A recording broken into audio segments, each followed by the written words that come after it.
Hare Krishna. Thank you so much everyone for your nice support. और आप लोग comment भी कर रहे हैं।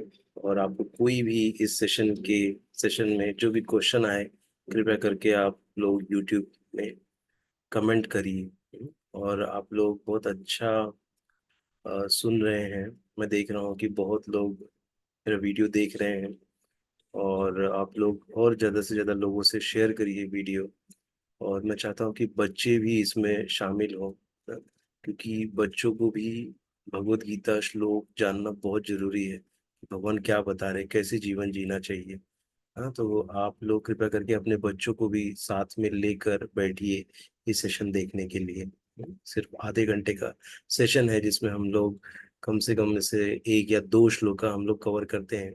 यदि अगर श्लोका थोड़ा उसका तात्पर्य अगर छोटा है, तो हम लोग 3 से 4 श्लोका भी एक दिन में ले लेते हैं, आधे घंटे में।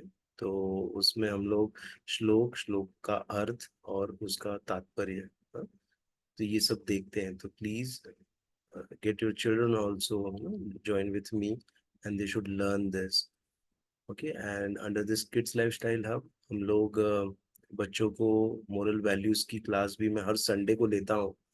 तो आप लोग अपने बच्चों को उसमें भी ज्वाइन कराइए ना। 11 बजे की वो क्लास रहती है।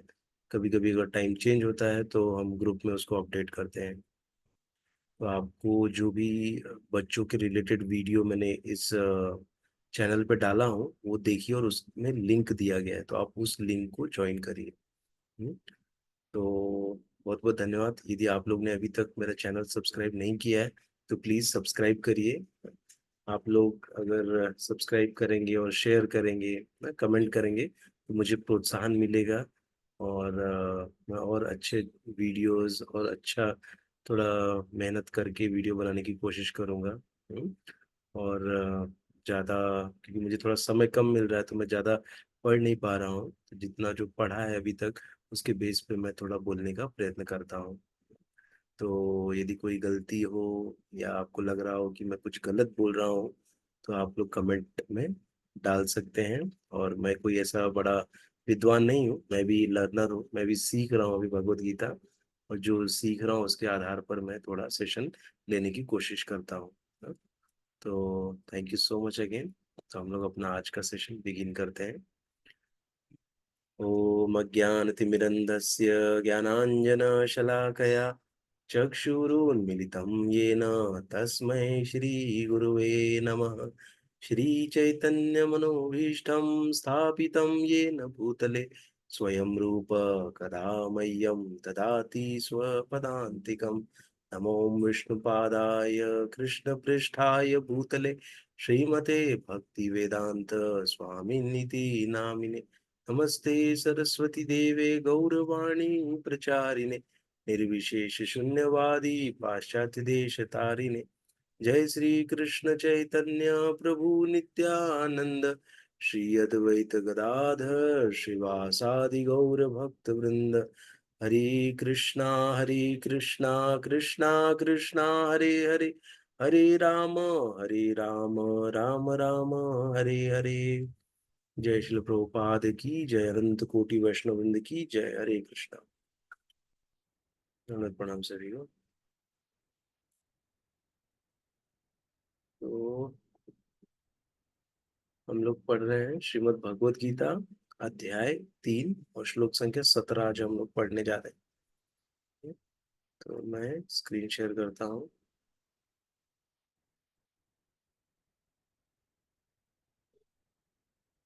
आशा करता हूँ कि जो अभी तक हमने पढ़ा है वो सब आपको समझ में आ रहा है। अगर नहीं आए तो कृपया करके आप लोग मैसेज में डालिए ना, क्वेश्चन डालिए। कभी कभी क्या होता है, मैं कुछ बता रहा हूँ और बीच में क्वेश्चन आ गया और मैंने क्या सबको म्यूट करके रखा है ना। तो कोई भी अगर क्वेश्चन आए तो आप लोग चैट में डाल दीजिए ना, मैं उसके ऊपर बोलने का प्रयास करूंगा। या तो आपने जो लर्न किया है वो भी डालिए चैट में ना, जिससे कि वो पॉइंट उभर के आए कि ये पॉइंट हमने सीखा। क्योंकि सब लोग अलग अलग एंगल से इस भगवत गीता को सुन रहे हैं, समझ रहे हैं ना। तो हो सकता है जो मैंने भी अभी तक नहीं समझा हो वो आप समझ जाए। तो ऐसा कुछ पॉइंट अगर स्पेशल लग रहा है तो आप लोग कमेंट में प्लीज डालिए। ठीक है, तो हम लोग ने कल पढ़ा था 2 श्लोक 15 और 16 ना, जिसमें हमने पढ़ा था कि वेदों में नियमित कर्मों का विधान है और ये साक्षात श्री भगवान से प्रकट हुए हैं। फलतः सर्वव्यापी ब्रह्म यज्ञ कर्मों में सदा स्थित रहता है।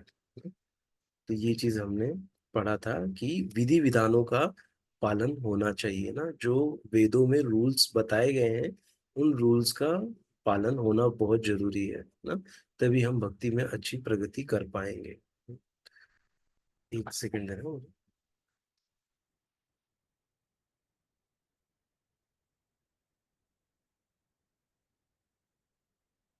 हाँ, तो ये वही पूरा हमने डिस्कस किया था इस श्लोक में कि कैसे हमको नियमों का पालन करना चाहिए ना? अगर नियम का पालन नहीं करेंगे तो क्या होगा, पाप होगा ना? पाप होगा तो क्या होगा, हमको प्रॉब्लम्स आएंगे ना? कुछ ना कुछ जीवन में हमारे साथ ना बुरा घटते रहेगा।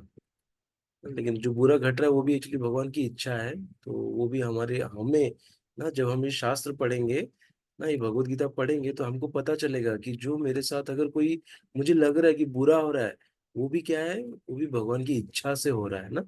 तो वो भी मेरे शुद्धिकरण के लिए हो रहा है ना। ऐसा हम उसमें भी हम पॉजिटिविटी ढूंढेंगे ना, उस कैलामिटी में या जो भी मेरे साथ कुछ प्रॉब्लम हो रहा है, बुरा हो रहा है ना, तो उसमें भी मैं उसको पॉजिटिव देखूंगा कि ये भगवान की इच्छा है ना, ऐसा होना, इसीलिए ऐसा हो रहा है।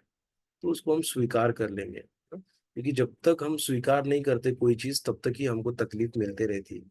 जैसे स्वीकार कर लिया, जैसे अभी कोई व्यक्ति ने हमको समय दिया है कि 2 घंटे में मैं आपको आके मिलूंगा, और आप वेट करिए या 10 मिनट वेट करिए, 15 मिनट वेट करिए, मैं आके मिलता हूँ आपसे। और हमने 15 मिनट वेट किया, आधा घंटा वेट किया ना, लेकिन हमको पता ही नहीं, 15 मिनट बोले तो आए ही नहीं अभी तक ना। तो हमने क्या किया फिर, एक्सेप्ट नहीं किया उसको, फिर आ ही नहीं रहे हो। लेकिन अगर हमको बता दिए होते आधे घंटे या 2 घंटे में मैं आऊंगा, तो मैंने उसको एक्सेप्ट कर लिया और मैं वेट करूंगा 2 घंटे तक, मुझे कोई भी तकलीफ नहीं होगा ना 2 घंटे तक। लेकिन 2 घंटे के बाद अगर वो 15 मिनट 20 मिनट अगर 4 घंटे लगा दिए तो तकलीफ हो जाएगा ना। इसलिए कोई भी चीज को एक्सेप्ट करना जरूरी है ना? जैसे भी हम हैं ना, हमारे अंदर जो भी कमियां हैं पहले उन कमियों को एक्सेप्ट करो। जैसे एक्सेप्ट कर लेंगे फिर वो हम उस पर सुधार करना चालू कर सकते हैं ना। लेकिन अगर कमियों को एक्सेप्ट ही नहीं करेंगे कि मेरे अंदर ये कमी है, तो उसको सुधारेंगे कैसे? हम्म? यही है कि पाप से प्रॉब्लम्स आते हैं, तो प्रॉब्लम से छुटकारा पाने के लिए नियमों का पालन करना है। भगवान ने जो भगवत गीता में नियम बताए हैं, हाँ, तो हमारा जो जीवन है बड़ा शांतिमय हो जाएगा ना? जीवन में प्रॉब्लम्स आएंगे लेकिन वो बड़े छोटे लगेंगे हमको। वो हमको प्रॉब्लम्स ही नहीं लगेंगे, बाकी दुनिया को लगेगा अरे ये कितना प्रॉब्लम झेल रहा है, बट हम लोग को अंदर से प्रॉब्लम नहीं लगेगा ना। यही भगवत गीता का ना खासियत है, ये करने से ऐसा होगा। हम्म, ये हमने पढ़ा था। और फिर 16वां श्लोक पढ़ा था जिसमें बोले थे भगवान, हे प्रिय अर्जुन, जो मानव जीवन में इस प्रकार वेदों द्वारा स्थापित यज्ञ चक्र का पालन नहीं करता, वो निश्चय ही पापमय जीवन व्यतीत करता है। ऐसा व्यक्ति केवल इंद्रियों की तुष्टि के लिए व्यर्थ ही जीवित रहता है ना? उसका कोई मतलब नहीं है उसके जीने का ना, खाली वो खुद की इंद्रियों की तुष्टि के लिए कार्य कर रहा है। मीन्स वो शारीरिक लेवल पे है ना, आत्मा लेवल पे वो कार्य नहीं कर रहा है ना। जब तक हम शरीर लेवल पे रहते हैं या हमारी जो सोच है वो शारीरिक स्तर पे ही रहती है ना, तब तक हम लोग तो हमको ये सब प्रॉब्लम्स झेलना पड़ेगा ना। जो आएंगे प्रॉब्लम्स उनको हमको फेस करना पड़ेगा, और तकलीफ होगी थोड़ी उसमें।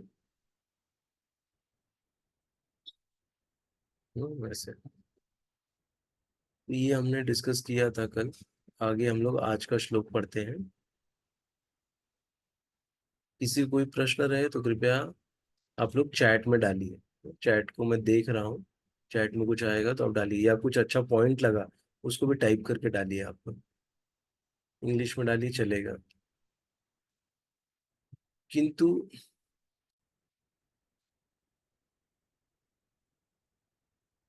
पढ़ते हैं 17वां श्लोक। यस्त्व आत्मर आत्मरतिरेव स्याद् आत्मतृप्तश्च मानवः आत्मन्येव च सन्तुष्टस्य कार्यं न विद्यते।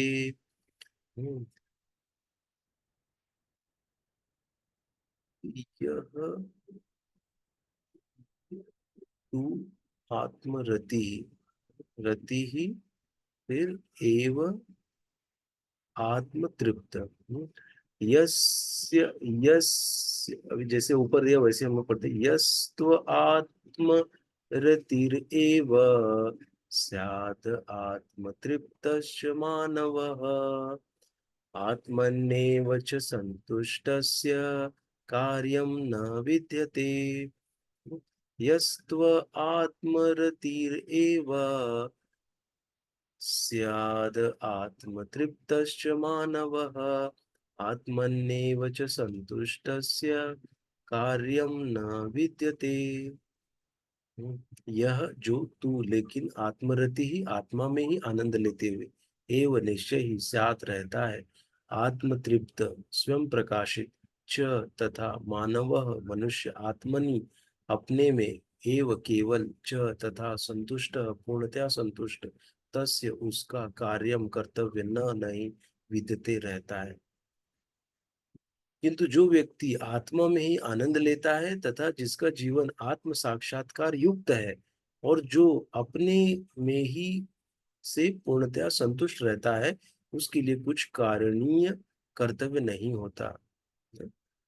ये है। तो एक्चुअली अभी धीरे धीरे देखिए, सेकेंड चैप्टर में थोड़ा आत्मा के बारे में बताए थे ना, आत्मा का गुण क्या होता है उसके बारे में हमने अच्छे से डिटेल में देखा था ना। अभी जैसे अभी तक जैसे अगर कोई भगवत गीता पहली बार पढ़ रहा है या सुन रहा है तो वो शरीर के बारे में सब कुछ जानता था ना। शरीर कैसा होता है, इसके अंदर ब्लड कौन सा है, सेल्स कौन से रहते हैं, हाँ, और आँख से हम कितनी दूरी तक देख सकते हैं, कान से कितना सुन सकते हैं, ये सब चीजों का हमको नॉलेज है ना। और कैसे हम लोग अपने नाक से डिस्क्रिमिनेट कर लेते हैं, ये अच्छी सुगंध है ये बुरी सुगंध है। कानों से हम लोग सब सुनते हैं ना, एक ज्यादा अगर साउंड आ जाता है तो हमको लगता है अरे ये बहुत जोर से आ रहा है, थोड़ा कम करो ना। ऐसे सब हमको ये सब चीजों के बारे में नॉलेज है, अपने इस शरीर के बारे में हमको थोड़ा नॉलेज है। और लेकिन आत्मा के बारे में अभी हम लोग सीख रहे हैं ना। तो अगर हमको जैसे पता नहीं तो इसका मतलब ऐसा नहीं कि आत्मा नहीं होता ना, क्योंकि हमको पता नहीं है। ये आत्मा के बारे में इतनी बड़ी भगवत गीता, ऐसे बहुत सारे ग्रंथ है जो आत्मा के बारे में बात करते हैं। तो ये हम लोग भी आत्मा के बारे में थोड़ा आगे का लेवल, अभी तो हमने उसका गुणधर्म देखा था, कैरेक्टरिस्टिक ऑफ सोल, क्या क्या होता है। जैसे उसको सुखा नहीं सकते, वो गीला नहीं हो सकता, वो अपने बाल के अग्रभाग के एक 1/10,000 ना, जो टिप है बाल का उसका 1/10,000 उतना उसकी साइज है ना। उसको जला नहीं सकते आत्मा को। तो ये सब हमने देखा था ना। आत्मा सड़ता नहीं है ना, आत्मा न जन्म लेता है ना, वो हमेशा से है ना, ना वो मरता है। ये सब चीजें हमने आत्मा के बारे में सीखा था ना। तो यहाँ पर यही बता रहे हैं, किंतु जो व्यक्ति आत्मा में ही आनंद लेता है तथा जिसका जीवन आत्म साक्षात्कार युक्त है ना। आत्मा में आनंद लेना मतलब क्या, कि शरीर और आत्मा को अलग अलग रख के कार्य करना ना। आत्मा वो खुद को वो शरीर नहीं समझ रहा है ना, वो खुद को आत्मा समझ रहा है। तो आत्मा के क्या कार्य होते हैं, तो आत्मा लेवल पे क्या कार्य कर सकते हैं, उसके बारे में वो करके ना आनंद लेता है। तो आत्मा के लिए क्या कार्य है ना, भगवान की सेवा करना, भगवान के नामों का जप करना, भगवान से जुड़ा रहना। हमारे लिए आत्म साक्षात्कार मतलब क्या है, भगवान श्री कृष्ण को भगवान के रूप में स्वीकार कर लेना ना। ऐसे वही हमारा क्या है, आत्म साक्षात्कार है। करेक्ट। तो ये आत्म साक्षात्कार हो गया और फिर धीरे धीरे हम लोग भगवान के लिए सेवा करते हैं ना? भगवान को आनंद देने के लिए भगवान की कुछ ना कुछ सेवा हम लोग करते हैं, तो उससे हमको आनंद मिलता है और फिर हम पूर्णतया सेटिस्फाइड रहेंगे ना? ऐसे। तो ये आत्मा के लेवल पे रहने का मतलब होता है ना। आत्मा को जान लेना, तो उसका मतलब ये नहीं कि हम लोग एक जगह खाली बस बैठे रहे या कुछ करे नहीं। ऐसा नहीं, आत्मा को जब जान गए हैं तो हम, संतुष्टि हमको तभी मिलेगी जब हम कुछ कर्तव्य करेंगे ना। ऐसे, और ये जो यहाँ पे लिखा है कि संतुष्ट रहता है उसके लिए कुछ भी करणीय कर्तव्य नहीं होता। किसके लिए कर्तव्य नहीं होता? शारीरिक स्तर पे, या मतलब भौतिक कोई कर्तव्य नहीं रह जाता ना उसके लिए।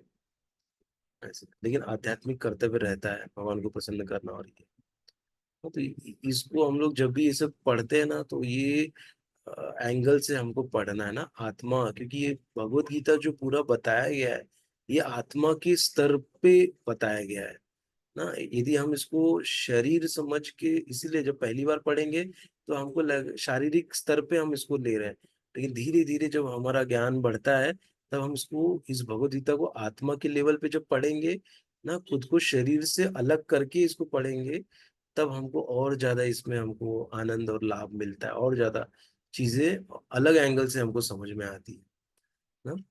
तो ऐसा भी आप प्रयास करिएगा कि आत्मिक स्तर पे इस भगवत गीता का श्रवण करें ना। आत्मा स्तर पे रहने का मतलब क्या?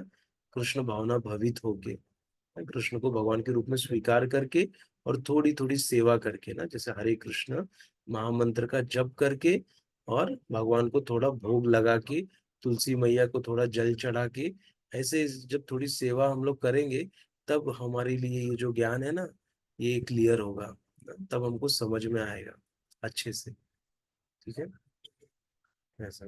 तो थोड़ा सेवा हमको करना है, इस सेवा करने से ये ज्ञान प्रकट होगा, और हम खुद को थोड़ा आत्मिक स्तर पे हम महसूस करेंगे। आगे पढ़ते हैं हम लोग।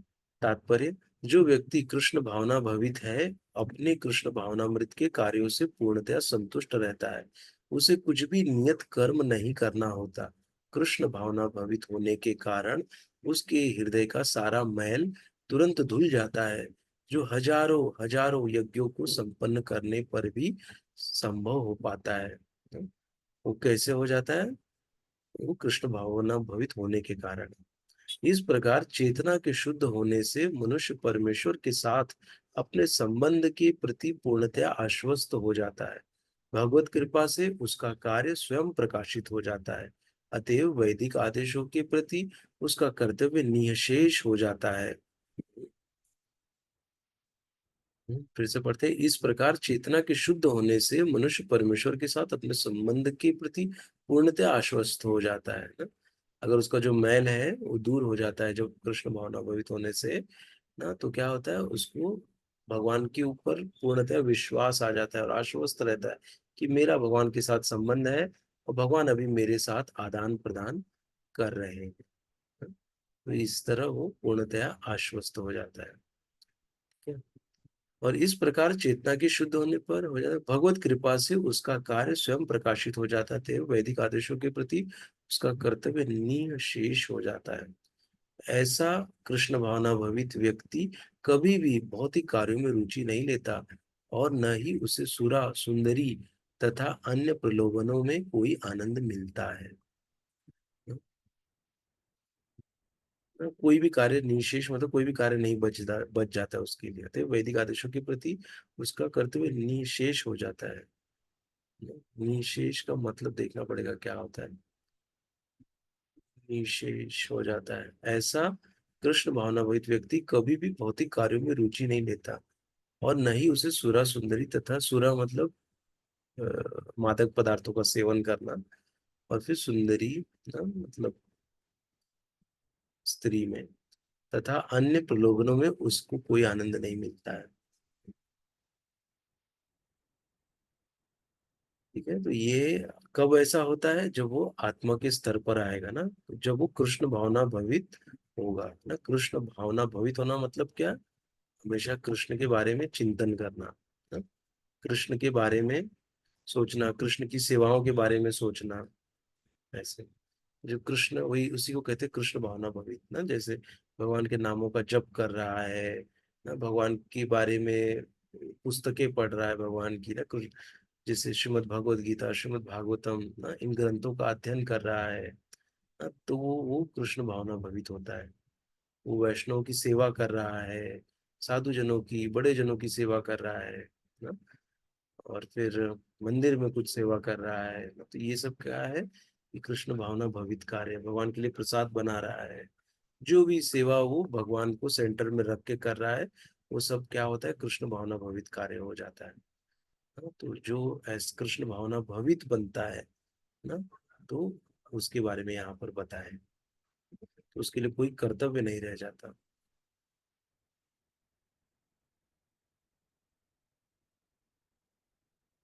ठीक है, तो उसको क्या होता है, भगवान में ही उसको आनंद मिलता है, बाकी सब क्या हो जाते हैं, आनंद सब छोटे हो जाते हैं ना। बाकी सुरा सुंदर ये सब में उसको फिर इंटरेस्ट नहीं रह जाएगा। क्यों? क्योंकि उसने भी हायर टेस्ट ले लिया है ना, भगवान की सुंदरता से वो आकर्षित हो गया है, तो उसको फिर बाकी सुंदरता में उसको क्या, उसको आनंद आएगा ऐसे। तो अभी हम लोग चलते हैं, 18वां श्लोक पढ़ते हैं। नैव तस्य कृतेनार्थो न कृतेनेह कश्चन न चास्य सर्वभूतेषु कश्चिद अर्थ अव्यपाश्रयः। नैव तस्य कृतेन अर्थो न कृतनेन कश्चन न अकृतेन इह कश्चन न चास्य सर्वभूतेषु कश्चित् अर्थ व्यपाश्रयः। ऐसे उसको पढ़ेंगे।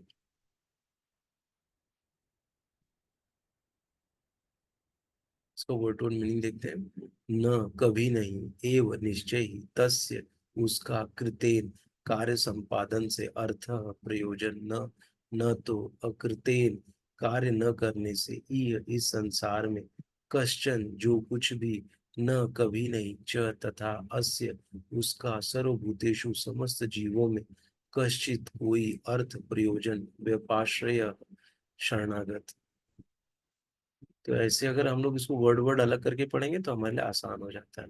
नैव तस्य कृतेन आर्थो, न अकृत न अकृतेने इह कश्चन न चास्य सर्वभूतेषु कश्चिद अर्थ व्यपाश्रयः। स्वरूप सिद्ध व्यक्ति के लिए न तो अपने नियत कर्मों को करने की आवश्यकता रह जाती है, न ऐसा कर्म न करने का कोई कारण ही रहता है। उसे किसी अन्य जीव पर निर्भर रहने की आवश्यकता भी नहीं रह जाती। बस, वैसे तो स्वरूप सिद्ध व्यक्ति क्या है, जिसको अपना स्वरूप पता चल गया ना, जीवेर स्वरूप है कृष्णेर नित्य दास, कृष्ण का नित्य दास। ये स्वरूप सिद्ध व्यक्ति है, तो वो खाली भगवान के लिए कार्य करता है, वही स्वरूप सिद्ध व्यक्ति कहलाता है। तो तात्पर्य पढ़ते हैं। तात्पर्य, स्वरूप सिद्ध व्यक्ति को कृष्ण भावना भवित कर्म के अतिरिक्त कुछ भी करना नहीं होता है ना, खाली वो बस कृष्ण की सेवा में पूर्णतया संलग्न रहता है।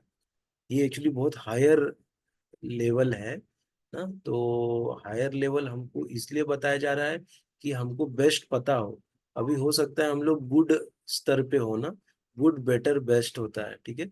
अभी हो सकता है हम लोग गुड पे है, तो धीरे धीरे हम बेटर बनेंगे, बेटर बन के हमको बेस्ट बनेंगे, हो सकता है उसमें 10 साल, 15 साल या 2 ही साल में हो जाए ना। तो इस ये सब भगवान के हाथ में है, हमको खाली अपना कर्तव्य करना है ना। हम जितना ज्यादा से ज्यादा कृष्ण भावना भवित कार्य कर सकते हैं, या जैसे कोई विद्यार्थी है वो पढ़ रहा है, तो वो कृष्ण भावना भवित होके पढ़े। कैसे पढ़ेगा, कि भगवान का एक फोटो सामने रख ले, और फिर वो ऐसा सोच के पढ़े कि इससे भगवान प्रसन्न होंगे ना, मेरे पढ़ने से। तो क्या होगा, वो डिस्टर्ब नहीं होगा, माइंड उसका यहाँ भागेगा नहीं, क्योंकि अभी वो भगवान के लिए, क्योंकि भगवान मुझे देख रहे हैं, ऐसे कॉन्शियस होके वो पढ़ रहा है, तो वो बहुत ध्यान से उसको पढ़ेगा। ऐसे इसको हम ले सकते हैं। या कोई व्यक्ति काम कर रहा है, वो सीरियस होके काम करेगा ना, उसका मन नहीं भटकेगा। क्यों? क्योंकि वो भगवान को सेंटर में रख के कार्य कर रहा है। भले वो भौतिक कार्य लगता हो ना, लेकिन वो आध्यात्मिक हो गया। क्यों? क्योंकि भगवान का चिंतन करते हुए वो कार्य कर रहा है, तो वो कार्य आध्यात्मिक कार्य हो गया ऐसे। और ये कैसे होगा, जैसे जैसे हम लोग थोड़ा भक्ति में प्रगति करेंगे, थोड़ा हम लोग श्रवण करेंगे ज्यादा, तब हमको इस सब चीजों पे विश्वास हमारा बढ़ते जाएगा। हाँ, और हम धीरे धीरे कृष्ण भावना भवित होंगे। ठीक है, तो अभी ऐसा हम लोग सुन के ऐसा ना सोच ले कि बाबा ये तो मेरे से होगा नहीं, ये तो नेक्स्ट बहुत आगे का लेवल है, ये तो मेरे को नहीं जमेगा ना। जैसे हम पहले बताए हैं कि ये अभी हमने हॉस्पिटल में एडमिशन लिया है ना, हमने मेडिकल करने के लिए, डॉक्टर बनने के लिए एडमिशन लिया है। और धीरे धीरे जैसे first year, second year, third year, fourth year ना, फिफ्थ ईयर, फिर उसके बाद हम लोग जाएंगे कहीं तो हमको 1 साल जाके प्रैक्टिस करना पड़ेगा, ऐसा समझ सकते हैं ना? तो हमने भी एडमिशन लिया है, धीरे धीरे आफ्टर 5 इयर्स हम लोग डॉक्टर बन जाएंगे ना, मतलब कृष्ण भावना भवित बनेंगे, ऐसा है। तो डॉक्टर क्या करता है, कैसे करता है, वो चीजें हमको पता होनी चाहिए ना। तो उसकी हम पढ़ाई कर रहे हैं, तो बेस्ट क्या हमको पता चलना चाहिए जैसे हम डॉक्टर बनेंगे ना, वो है तो हम क्या बनेंगे, ये पढ़ के करके कृष्ण भावना भवित बनेंगे, ठीक है, एंड गोल है। तो कृष्ण भावना भवित कर्म के अतिरिक्त कुछ भी करना नहीं होता, किंतु यह कृष्ण भावनामृत निष्क्रियता भी नहीं है, जैसा कि अगले श्लोकों में बताया जाएगा। कृष्ण भावना भवित व्यक्ति किसी की शरण ग्रहण नहीं करता, चाहे वो मनुष्य हो या देवता। कृष्ण भावनामृत में वो जो भी करता है कि उसके कर्तव्य संपादन के लिए पर्याप्त है ना, वो जो भी करता है वो उसके कर्तव्य संपादन के लिए पर्याप्त है, जितना जरूरी है उतना करता है, वह जो भी करता है उसके कर्तव्य संपादन के लिए पर्याप्त है ना। और यहाँ पे बताया इसे निष्क्रियता ना, किंतु यह कृष्ण भावना निष्क्रियता नहीं, निष्क्रियता मतलब क्या, कि मेरा कोई माई बाप नहीं है, निष्क्रिय हो गया हूँ, मतलब फ्री हो गया हूँ एकदम, कि अब मुझे किसी का डर नहीं, किसी का लेना देना नहीं, मैं कृष्ण भावना भवित हो गया हूँ ना, ऐसा भी नहीं है। क्योंकि इसमें हम लोग किसी ना किसी के अंडर में, इसलिए कहा जाता है कि भक्ति करो, भक्ति अकेले नहीं करनी है, या किसी को अपना गुरु बना के ना उनके निर्देशों का पालन करते हुए भक्ति करनी चाहिए। नहीं तो क्या हो जाएगा, जैसे मेरे मन को भाई हम कुत्ता काट के खाया, जो आता है ना, मुझे जो अच्छा लगा मैं वो करूंगा ना, क्योंकि मुझे पता नहीं कि कोई है नहीं ना देखने के लिए, कोई बताने के लिए नहीं है, कोई कंफर्म करने के लिए नहीं कि ये जो मैं कर रहा हूँ सही कर रहा हूँ कि गलत कर रहा हूँ। हाँ, तो इसके लिए हमको कोई मेंटर, काउंसलर, हाँ, ऐसा कोई हमारा शुभ चिंतक होना चाहिए जो हमको गाइड करता रहे, हमको बताए। अगर मैं उनको जाके पूछूं कि भाई मैं ये जो कर रहा हूँ ये सही है क्या, ये मैं थोड़ा निर्णय ले रहा हूँ, या मैं ये स्टार्ट करने जा रहा हूँ, करूँ क्या ना, ऐसे उनके मार्गदर्शन में तो हम निष्क्रिय नहीं होंगे। हाँ, इसीलिए कहते हैं कि कृष्ण भावनामृत में निष्क्रियता भी नहीं है, क्योंकि गुरु के अंडर में ना वो कार्य कर रहा है कृष्ण भावना भवित व्यक्ति।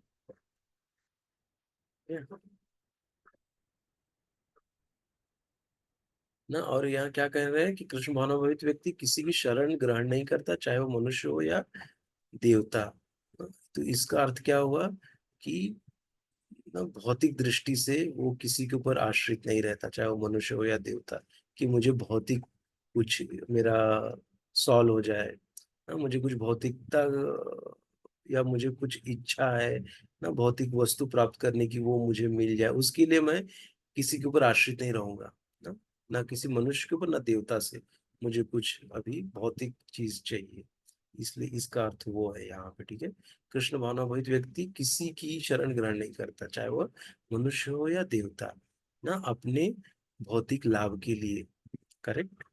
ऐसा नहीं तो हम ऐसा ना समझ जाए कि वो किसी की ग्रहण नहीं करता तो अपने गुरु की शरण कैसे ग्रहण करेगा, जब वो किसी की नहीं करता मतलब ना भगवान की शरण ग्रहण कर रहा है ना गुरु की कर रहा है। ऐसा नहीं, तो इसको ऐसे हमको समझना ना, ये भौतिक दृष्टिकोण से ये वाला सेंटेंस दिया है ना, भौतिक लाभ के लिए वो ना मनुष्य देवता के पास जाता है, ठीक है। तो हम लोग आगे का भी श्लोक इसको हम लोग कल देखेंगे, नहीं तो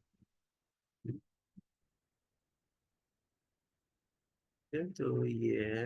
एक बार फिर से इसको हम लोग पढ़ते हैं। स्वरूप सिद्ध व्यक्ति के लिए न तो अपने नियत कर्मों को करने की आवश्यकता रह जाती है, न ऐसा कर्म न करने का कोई कारण ही रहता है, उसे किसी अन्य जीव पर निर्भर रहने की आवश्यकता भी नहीं रहती ना, अपने भौतिक उसके लिए किसी पे निर्भर नहीं रहना पड़ता ना, अभी वो पूरी उसकी निर्भरता किस पे, भगवान पे है। वो भगवान पे निर्भर है। अपना कर्म करेगा, बहुत अच्छे से अपना कर्म करेगा, लेकिन रिजल्ट के लिए वो भगवान पे निर्भर रहेगा। आप जो भी रिजल्ट दोगे, पास करोगे, फेल करोगे, मुझे स्वीकार है ना? अगर फेल हो गया, और मजबूती से मैं तैयारी करूंगा ना? जो कृष्ण भावनाभवित होता है, वो निराश नहीं होता है, वो हमेशा आशावादी रहता है। हमेशा आशावादी रहता है, कभी निराश नहीं होता कोई भी परिस्थिति में। वो हर परिस्थिति का डट के सामना करता है ना? क्योंकि उसको पता है कि भगवान मेरे साथ है। उसको ये विश्वास रहता है कि भगवान मेरी मदद अवश्य करेंगे। तो ये आशा के साथ वो अपना जीवन जीता है, तो वो कभी निराश नहीं होता है ना? आशा की किरण हमेशा उसके लिए रहती है। क्योंकि अगर व्यक्ति अगर निराश हो गया, हताश हो गया, अगर उसके पास कोई आशा ही नहीं रही, तो उसको कोई बचा नहीं सकता है।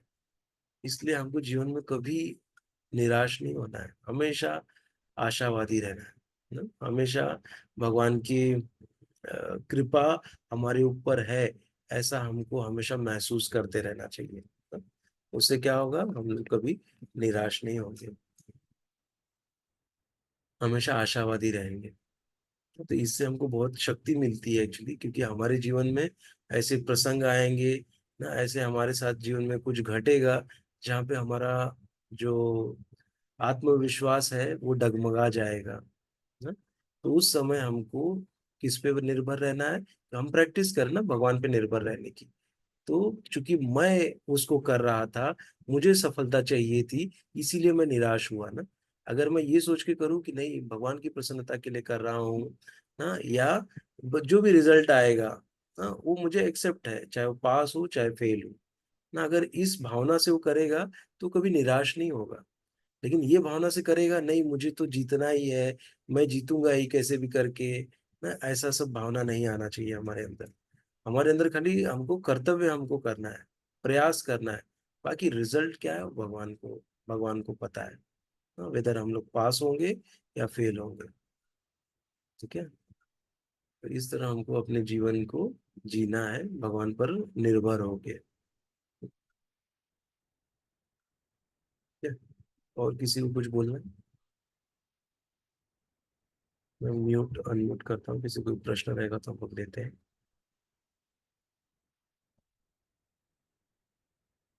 आप लोग अनम्यूट कर सकते हैं।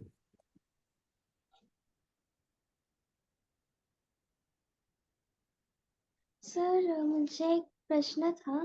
हम्म। आपने बोला था कि ऐसे मुझे जीतना है ऐसे भावना नहीं रखनी चाहिए, पर लेकिन जीतना तो अच्छी बात है। यस, जीतना बहुत अच्छी बात है, लेकिन कैसे होता है कि हम लोग हमेशा जीत नहीं सकते ना। जैसे मैं हमेशा स्कूल में फर्स्ट आ रहा हूँ, लेकिन ऐसा तो नहीं है मैं हर साल फर्स्ट आऊंगा। कभी मैं सेकंड थर्ड में भी आ जाऊंगा। लेकिन अगर मैं ये भावना लेके चल रहा हूँ कि नहीं मुझे फर्स्ट ही आना है, तो जब मैं सेकंड आ गया, तो क्या हो जाएगा, मैं एकदम निराश हो जाऊंगा, और मेरा फिर पढ़ाई में मन नहीं लगेगा ना। और मैं बहुत ही खुद को कोसूंगा, अरे मुझे फर्स्ट नहीं आया, फर्स्ट नहीं आया, बस वही खाली सोचते मैं बैठा हूँ। ऐसा है ना? तो इसीलिए जीतना तो एक हमको मतलब, जैसे कोई कार्य कर रहे हैं, तो कोई भी चाहेगा कि वो सफल ही हो ना, कोई ये नहीं चाहेगा कि वो फेल हो। करेक्ट, हम जो भी कार्य करते हैं, हम सफलता के लिए करते हैं, और हमेशा बेस्ट पाने के लिए ही हम कार्य करते हैं ना। तो हमारा जो प्रयास होना चाहिए, वो बेस्ट के लिए ही होना चाहिए, फर्स्ट आने के लिए ही होना चाहिए। लेकिन पीछे से हमको ये पता होना चाहिए कि जब मैं फर्स्ट नहीं आया, तो कोई बात नहीं ना, एक्सेप्ट करना है उसको हमको। ऐसे तो ये नहीं कि मेरा फर्स्ट आया नहीं, तो मैं बस अब मैं पढ़ाई छोड़ दूंगी, अब मैं पढ़ाई नहीं करूंगी, अब मैं किसी का नहीं सुनूंगी, या जो भी मैं रूल्स फॉलो कर रही हूँ वो नहीं करूंगी ना, या मैं भगवत गीता पढ़ना छोड़ दूंगी, भगवान ने मुझे मदद नहीं की, मैं फर्स्ट नहीं आया। तो ऐसी सब निराश नहीं होना, ऐसा सब सोच के हमको ना। इसलिए मैंने कहा कि ऐसा। ठीक है sir, thank you. Very good. तो हमको हमेशा बेस्ट के लिए तैयारी करनी है। हाँ, जो भक्त होता है, जो कृष्ण भावना भवित व्यक्ति होता है, वो हमेशा बेस्ट के लिए कार्य करता है। लेकिन अगर अगर जैसे हमने कर्मण्येवाधिकारस्ते वाला श्लोक पढ़ा था ना, कि कर्म करो लेकिन फल की इच्छा मत करो, कि आप फर्स्ट आओगे या आप टॉप करोगे, ये मत सोचो, या आपका सिलेक्शन होगा ना, उसका मत सोचो, आप बेस्ट करो अपना ना। और अगर आपको सफलता नहीं मिली, मतलब आपको खुश होना चाहिए कि मुझे अभी और मेहनत करनी है, जिससे कि अगले साल या अगले कंपटीशन में मैं फिर से तैयारी करके फिर से आऊंगा ना। जैसे हम देखते हैं कि जो एथलेटिक्स रहते हैं ना, जो एथलीट्स रहते हैं, कितनी मेहनत करते हैं ना खिलाड़ी। वो लोग 4 साल के बाद ओलंपिक आता है, 4 साल कड़ी मेहनत करते हैं और वहां जाते हैं, खेलते हैं, और हो सकता है कि वो वहां पर जाके 4th रैंक पे आ गए ना। एक रैंक से उनका क्या हो गया, जो उनका ब्रॉन्ज मेडल है ना, कांस्य पदक है, वो छूट गया। कितना वो लोग पछताते होंगे ना, अरे अभी वापस मुझे 4 साल वेट करना पड़ेगा उस पदक को फिर से पाने के लिए ना। काश अगर मैंने और मेहनत कर दी होती। लेकिन अगर वो आशावादी रहेगा, नहीं अगले साल मैं और मेहनत करूंगा, मैं गोल्ड मेडल लाने का प्रयास करूंगा, उसके लिए वो पूरा प्रैक्टिस 4 साल करता है और फिर जाता, तो वो निराश नहीं हो रहा है, वो आशावादी है कि मैं जीतूंगा। है? ऐसे तो हमको आशावादी रहना है और हमको ज्यादा रिजल्ट में आसक्त नहीं होना है। हम्म, ये चीज था। और किसी को कुछ ऐड करना है?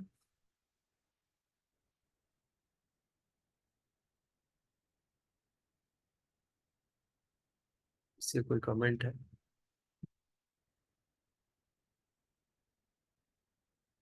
कुछ कोई सीखा है, कोई बता सकता है इस श्लोक से हमने क्या सीखा? सुशीला माता जी।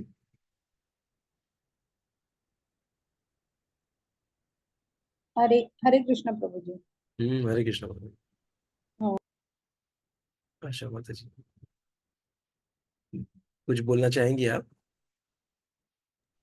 कृष्ण भावना भावित में रहना है तो हमें किसी आध्यात्मिक गुरु, मेंटर और काउंसलर की जरूरत होती है यस। ना प्रभु जी। यस माता जी। और हाँ, और हमें भगवान पे निर्भर होना चाहिए, रहना चाहिए।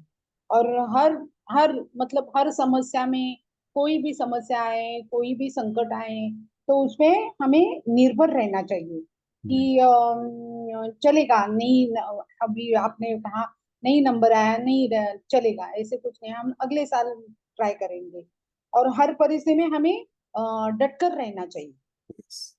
और जीवन में कभी निराश नहीं होना चाहिए, हमें हमेशा आशावादी रहना चाहिए। यस माता जी। थैंक बहुत अच्छा आपने कंक्लूड कर दिया, आज का जो सार था यही था। तो हमने आज क्या लिया कि हमको आशावादी रहना है, यू। यस। निराश नहीं होना है हमको, और भगवान पे यस। निर्भर रहना है। बहुत सही बोला माता जी आपने एकदम। तो आज हम लोग यहीं तक करेंगे, अभी हम लोग फिर नेक्स्ट सेशन में मिलेंगे। बहुत बहुत धन्यवाद आप सभी का। हरे कृष्णा, जय श्री प्रभुपाद की जय, नित्य कोटि वैष्णव वृंद की जय। हरे कृष्ण से हरे कृष्ण हरे दंडवत कृष्ण। प्रणाम। प्रणाम। हरे हरे कृष्ण। कृष्ण प्रभु। हरे कृष्ण, हरे कृष्ण, हरे कृष्ण। हरे कृष्ण।